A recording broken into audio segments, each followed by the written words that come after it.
Hey there, Ryan the Ride Mechanic. So when you go into the park, you're typically asked if you enjoyed today's visit, you can upgrade your pass to a season pass.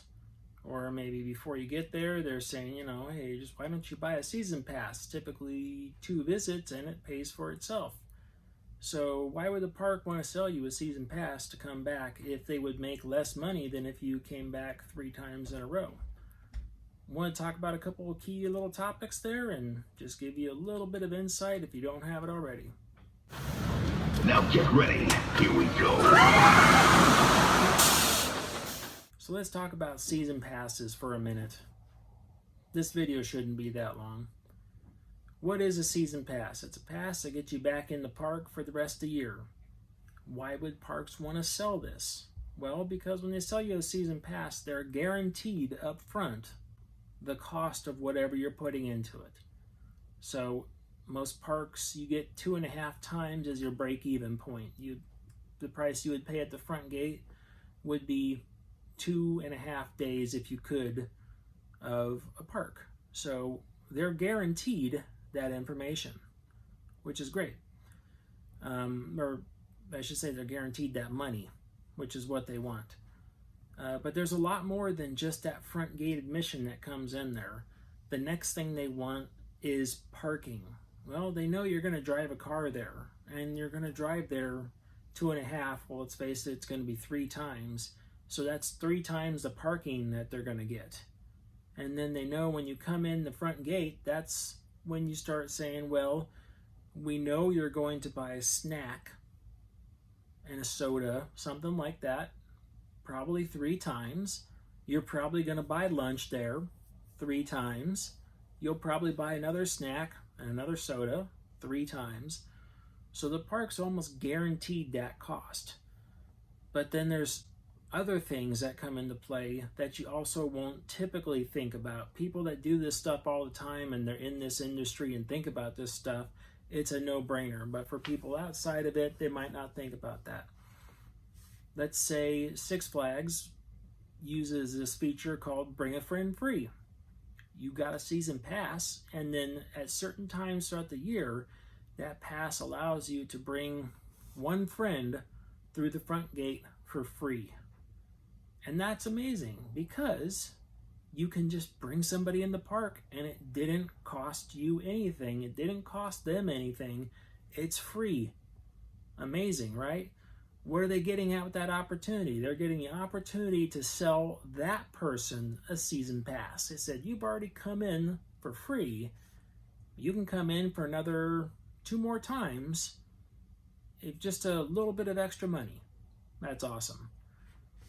So they get to say, well, you guys come back and do that. That's great. Then what does that person do when they're in there? Oh, they buy snacks. They buy lunch. They buy dinner. They're not there all the time, so they buy ride photos. Maybe this is the one and only time. Maybe they're visiting from out of town. They're going to buy souvenirs. They're going to buy a lot more stuff. You've heard me talk about this on some other videos, but that's what drives up the per cap. Remember that? The per cap is the money that the average person spends once they walk through that front gate.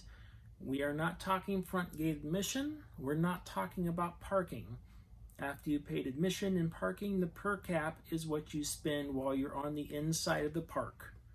That number is a very closely guarded secret amongst all amusement parks.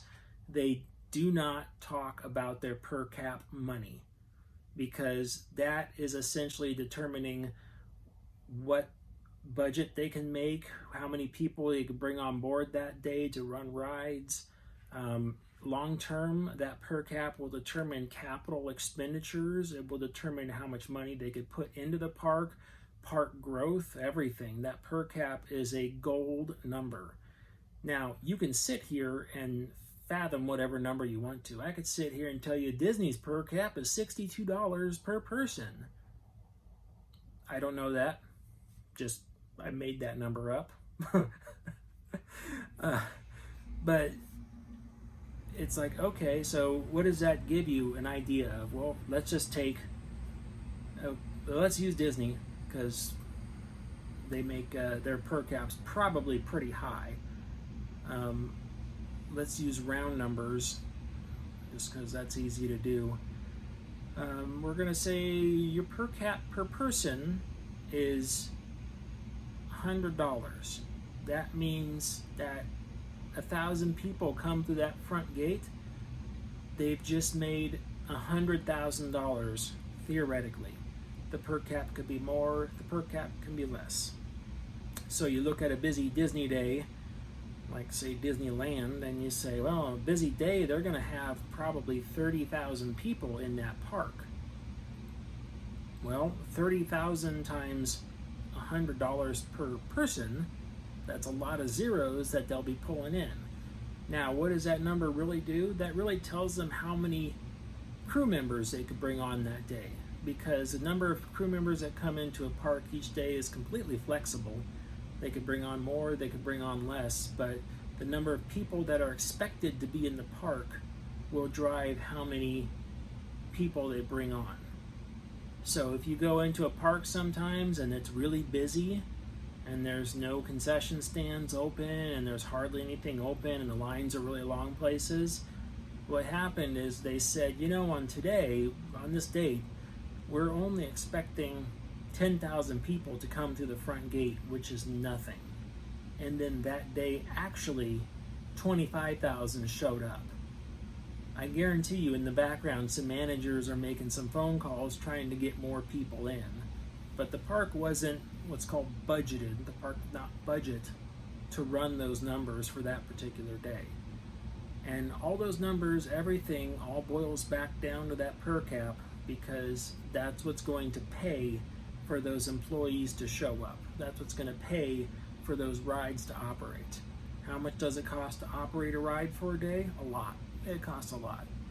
So they got to budget properly for all that stuff to happen, because if they under budget and the park or if they over budget, the park underperforms, they end up losing money, which hurts the bottom line and eventually just hurts the park.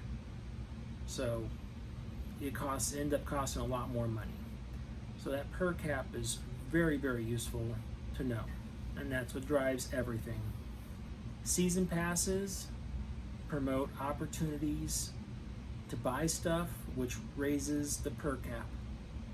And then of course you say, well, if my break-even point is 3 visits and I've already gone 15 times, that's great, more power to you. If they haven't lost any money, because all those times you've still probably paid for parking, unless you bought a parking pass, that's awesome.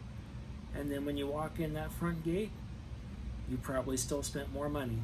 I know I used to get dropped off at an amusement park by my mom and dad, and they dropped me off with a friend, and they would give me, I think it was $20, which in the early 90s, $20 went further, of course, but I spent $20 at an amusement park as a kid.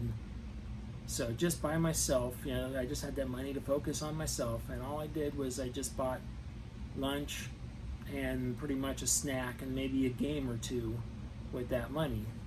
So that park got the cost of my admission ticket, anything else, and that $20 on top of that. So these days, I don't think I could make it by myself in an amusement park for under $40. That's just me personally. I don't think I could do that.